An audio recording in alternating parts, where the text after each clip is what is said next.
Hey everyone, Tyler Edwards here. Thanks for checking out this video. In this video, we're going to be taking a look at this little battery adapter here made by Bebob called the Coco-Modo. Now, if you're not familiar with Bebob as a brand, they are a very reputable and very well-respected brand in the industry, especially the high-end cinema industry. They make a lot of accessories and stuff for RE cameras, for example. So, yeah, very well-respected, made in Germany, designed in Germany. So, if you know anything about German engineering, they over-engineer it in a good way, knowing that you're going to get a really high quality product, and quality control really isn't that much of a concern. So yeah, very well made. This is a very solid unit. Everything about this thing just feels premium, solid, good to go. Now, full disclosure, they did send this out to me for review for the sake of making this video. However, I'm not getting paid or anything like that. They were just kind enough to send this out to me to test and review, and I've been testing it over the last couple of days, and happy to report, if you don't watch the rest of this video, highly recommended. So that being said, let's go ahead and talk about this. I've got it off of the camera right now so we can kind of look at the IO ports and stuff, but we'll put it on the camera here in a second so we can kind of see some more functionality. So speaking of which, this is the V-mount version, but they also make a gold mount version as well, so you gold mount battery users out there are taken care of. Let's go ahead and just kind of look at some of the IO ports, starting with this side right here. We have two 2-pin LEMO power out ports, so to power accessories like I use it to power my small HD monitor, but any other accessories that you have that you can get a 2-pin LEMO adapter, you can use that to power. And then you have a DC in port right here, and we're going to talk about this. We're going to revisit this here a little bit later in the video because there's quite a bit to talk about with this. So for now, we'll move on to the bottom of the plate here, and we have a little USB Type-C port here. On the top, we have their, I'm pretty sure it's patented design. It's called their twist D-tap adapter, I think. Twist D-tap. Now, if you don't know what that means, basically it means you can orient your D-tap cable whichever way you want to help with cable management and just kind of cleanliness of cable, or to help with cable reach. So, for example, this right here is like for the tilted nucleus nano right here, and depending on what side of the camera you want to run it on, you can use this D-tap right here to orient the cable whichever way you want. So if you want to run it on the right side of your camera, you can plug it in this way, and then you're good to go there, and you don't have to worry about like, you have a little bit more extension of cable reach, which if you flip it on the other side and this was the only way it could be oriented and you wanted to run it on the right side of your camera, you got to deal with like pulling the cable over here and losing a little bit of cable reach. So with this being such a short cable, having as much reach you can as possible. But if you want to run it on the left side of your camera, boom, you're ready to go there. So it's a really awesome design, and it's actually a waterproof design as well. But I don't have any plans of filming in the rain with the Komodo anyways, but a little more peace of mind there. So that's the twist D-tap there. And then here on the side, we have a USB Type A out, which if you're using like a cell phone, for example, to navigate through the menu system on the Komodo via Wi-Fi, you can keep your phone charged that way, which is really nice. And then you have this little power switch right here. Now, this power switch only affects the accessory out ports right here. So the LEMO and the USB and the D-tap, it just affects that. So to basically send power to those accessories or to turn the power off. It does not affect this pigtail right here that plugs into the DC input of the red Komodo. So if for some reason, and it's recessed in here so I don't see this happening, but for some reason, if this power switch gets bumped, say in the middle of a take or whatever the case may be, it's not going to power the camera off, so you won't lose that take on the card, like with maybe the file gets corrupted if the camera powers off. That's not going to happen because it only affects the power out ports on this battery plate. So I got the battery plate here. You can see it locks in super tight, and as you can see, there is absolutely zero wiggle or zero play with the battery plate, which is really nice because a lot of the battery plates out there have quite a bit of play, and it's kind of unnerving. Let me go ahead and plug in some of these accessories.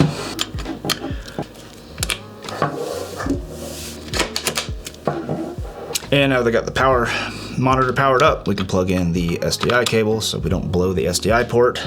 Okay, so we've got this all powered up, and we got the power to the monitor all good to go. And you can see here this little blue light is on, indicating that we are sending power out to this monitor. So the accessories are being powered. All right, so we'll go ahead and turn on the camera, power up the camera. And while that is booting up, we'll talk about a little bit about the design of this battery plate. So as you can see here, the battery plate, the actual battery mounts sideways, and the really good thing about that is especially when you have a top handle, you have a less obstructed view of the top touchscreen monitor here on the Komodo. And that's really important, especially when you're running this on an easy rig or something, with some of the battery plates out there where the V-mount actually sticks up. You have a pretty obstructed view, and it's much more difficult to kind of navigate through the menu system. So the fact that this is, the battery is mounted sideways is really nice, and you can actually see there's a little bit of an angle down, so it actually drops the battery down just a little bit more so that the view is even more unobstructed. All right, so now that the camera is powered on, let's go ahead and revisit this little DC in port right here, and this is probably one of the biggest selling points of this battery plate, at least for me. So they designed this in a way so that is takes the same barrel connection as the AC power adapter that you get that ships with the red Komodo. So instead of plugging this directly into the red Komodo, you can plug this into this port right here.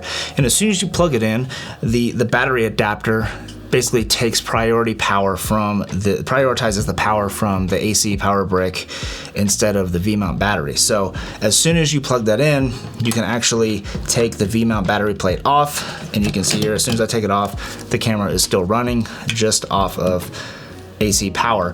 And it really just makes this feel even more like it's like just a true, like an extension, an actual part of the red Komodo, as opposed to just an adapter. So you can hot swap your batteries, which is really nice. So if you're on set, and especially in a studio where AC power is available, you can have this plugged into the wall at all times. And as soon as you need to run over to swap your batteries, you don't have to power down the camera and waste the 60 seconds or whatever it is to power down and power back up. You can just plug this in, swap your battery, and then keep going and keep shooting. And I mean, you know, as much time as you can save on set is optimal, because time is money. So you got that, but the other thing is, like, what I really like doing is when I set up an interview, for example, I like to make sure that I get my framing first, which is, like, you know, pretty common practice. And I like to have the camera on so I can kind of see, number one, got the angle, but then when I start putting in lights and all that kind of stuff, I can keep going back and referring to the camera monitor to make sure that, you know, everything looks good in frame. And the fact that now you can use this to just power the camera via AC power and have a battery on at all times. Basically, that battery's kind of like on standby. It means you're not draining this battery, you're just using AC power to power everything. Now, one thing you need to make sure of if you're using this specifically is this is limited to 3 amps, I believe, at 15 volts. Yeah, so you just want to make sure that all the accessories that you're powering isn't going to exceed that. Now, I tested it with this monitor and the Tilta Nucleus Nano, and actually like held on to the motor to like show a lot of force so that it would start pulling more power, and I didn't get anywhere near 3 amps. So we're good to go there, but just as a warning, if you're powering enough stuff, just make sure you're not taking more power than this thing, because you could possibly damage this. So that being said, yeah, it's really helpful for either hot swapping batteries, or for like if you're in a studio, you can have that going. Or if the power goes out, like think of this, like I like to tell my talent, like if the power ever goes out during an interview, I like to tell my talent beforehand, like, hey, if the power goes out, just finish your thought, and we'll deal with the power outage after that. And the benefit there is if they finish their thought and you can keep rolling without any interruption to power, you can still have that take and you're good to go. And there's not the, you know, possibility of like a corrupted file or something like that if it the camera loses power. So there's all kinds of benefits to having this little DC input here. So yeah, that's pretty much all I have to say about this. The only thing I wish, and this isn't even a problem or an issue with the Bebob adapter, the Coco-Modo. It actually has to do with red, and maybe like a firmware would fix this, but it only, like when you look at the Komodo and you look at the, you know, the information, the overlay, it only has like a lightning bolt that shows that it's DC power. I really wish it would show the actual voltage reading, so you don't have to continuously check the actual battery, the battery indicator here on the top. But again, has nothing to do with Bebob. That just has to do with the red Komodo. So other than that, it's a really sleek design. It looks like it's just a part of the red Komodo. It's a really sleek design. That's pretty much all I have to say about this, about the Koco-Modo. So if you found that helpful, useful, or anything like that, maybe consider hitting that subscribe button, give that thumbs up, and if you have any questions about it that I didn't answer in this video, I will try my best to answer any questions. And if I don't know the answer, then reach out to Bebob's customer service, because they are very smart and very responsive. So yep, that's pretty much it. I hope you found that useful. Thank you so much for watching, and I hope to see you in the next one. Peace.